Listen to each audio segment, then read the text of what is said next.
C'est insoutenable et inadmissible l'horreur que vit la petite Manuela Nga, âgée de 3 ans seulement, connaît désormais les affres de l'enfer. Brûlée entièrement par le copain de sa mère, le nommé Fabrice Michel Gabriel Ngourou Ondoa, alias le boucher. Et quand j'ai appuyé, j'ai senti que elle était encore vivante. J'ai appelé le village, les gens sont venus. Pour la déballer, ce n'était pas facile. On a versé de l'huile parce que le drap qu'elle couvrait s'était collé avec la peau. Tout est parti de la séparation soudaine des parents de Manuela, car sa mère Brenda Olomoa Tangana, voyant déjà un autre homme, va décider d'abandonner son foyer où elle vivait paisiblement au village Evondo, lieu dit Ekitmokwe, à 30 km de Yaoundé, et s'installer avec Fabrice Michel Gabriel Ngourou Ondoa Zouassi, non loin de la ville de Fou. Brenda Olomoa Tangana n'entrera pas seule dans cette nouvelle relation. Comme colis encombrant d'après les faits, ses 2 enfants issus de sa précédente relation, la petite Manuela et son grand frère âgé de 5 ans. Regardez, je l'ai dit, regardez ce qu'elle vit, regardez son état. Maintenant, quand vous voyez le matin, il y a encore des pupilles qui sortent un peu dans sa tête, même au niveau de ses yeux, parce que les examens à l'hôpital ont avéré qu'elle a même perdu un œil. Parce que cet enfant aurait pu trépasser. Descendu sur le terrain pour comprendre les origines et la nature de cette cruauté inhumaine sur une innocente, le récit des faits rend pantois. On a demandé donc au grand frère, le grand frère de la victime qui a 5 ans, qu'est-ce qui s'est passé là-bas au village. Il nous fait comprendre que là-bas au village, papa est rentré du travail tard dans la soirée. Maman a servi la nourriture à papa. Tandis qu'il mangeait, ma petite soeur a commencé à pleurer parce que nous on n'avait pas encore mangé. C'est ça qui a donc énervé papa. C'est comme ça que papa a pris la tête d'amour et a appuyé au feu. Pour une histoire des combats, gâteau de maïs aux arachides, la petite Manuela va être bronzée et grillée au feu de bois de sang-froid par Fabrice Michel Gabriel Ngourou Ondoa, alias le boucher.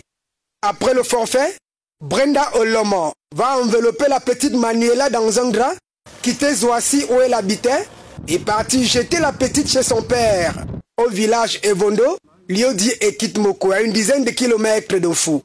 Je me suis rendue auprès d'elle, poser les questions à la fille que Brenda, c'est comment? Elle m'a salué.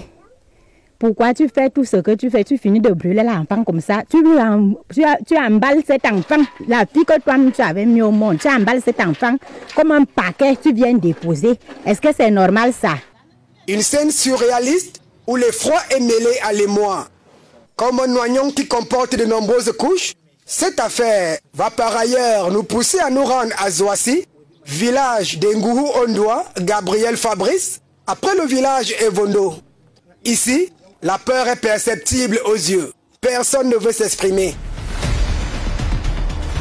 On apprendra plus tard que la génitrice d'Ngourou Ondoa Gabriel est réputée de pratiques maléfiques et que Brenda Olomoa Tangana a été forcée d'aller déposer le corps chez le père de l'enfant au péril de sa vie. Pour Père Langri, prêtre exorciste, c'est une affaire de sorcellerie. Et je peux vous assurer que lorsque j'ai porté cet enfant, lorsque j'ai posé mon regard sur elle, j'ai pu constater que spirituellement, elle avait quand même une étoile qui brillait assez fortement. Alors à partir de ce moment, on comprend que les auteurs de ce crime ont un objectif, c'était d'éteindre l'étoile de l'enfant, de la détruire afin que sa destinée ne se réalise pas. Mais nous rendons grâce à Dieu et nous pensons que Dieu se servira de cette situation pour accomplir un autre miracle dans la vie de cet enfant, dans la vie des parents. La tante et l'oncle de Manuela qui l'ont accueilli à Yaoundé, malgré tout, appellent les âmes de bonne volonté à venir en aide à la petite qui a commencé inconsciemment à faire comme tout le monde. Mon fils m'a même demandé, même que maman, pourquoi tu acceptes souvent ce genre de cas ici à la maison? Moi, je suis allergique à voir ce genre de choses. Je lui ai dit, mon fils, comme je te vois, j'étais accouchée, c'est la même chose aussi que je vois ma nièce. J'attends que les hommes de bonne volonté nous viennent en aide parce que nous sommes vraiment à bout. Financièrement, on n'est pas nantis. Si on aurait été nantis, on aurait évacué cet enfant depuis, mais on n'est pas nantis. J'attends l'aide des ministères des Affaires sociales, le ministère de la Santé publique, parce que ce ministère, c'est lui qui est en charge des cas de ce genre. D'évacuation sanitaire, c'est lui qui peut faire un dossier bien étoffé pour que cet enfant retrouve sa santé. Le ministère de la Famille. Un œil perdu, le nez désormais inexistant, les lèvres disparues, les doigts totalement brûlés. Cette barbarie a poussé l'autorité judiciaire à placer la mère de Manuela, Brenda et Lemois Tangana en détention à la prison de Fou et Nguhu Ondoa Gabriel Fabrice, dont le mandat d'amener est toujours d'actualité, reste en cavale. Une affaire à suivre.